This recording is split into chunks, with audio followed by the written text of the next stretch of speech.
Today, select Confederate statues like Jefferson Davis, Stonewall Jackson, and Vindicatrix are being repurposed for an upcoming LA Museum exhibition called Monuments.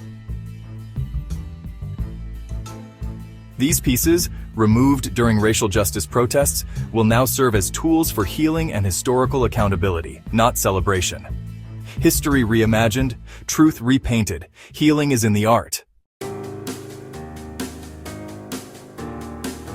Today, NYC Governor Kathy Hochul renamed the 110 St. Central Park North subway station to 110 St. Malcolm X Plaza, honoring the iconic Harlem civil rights revolutionary.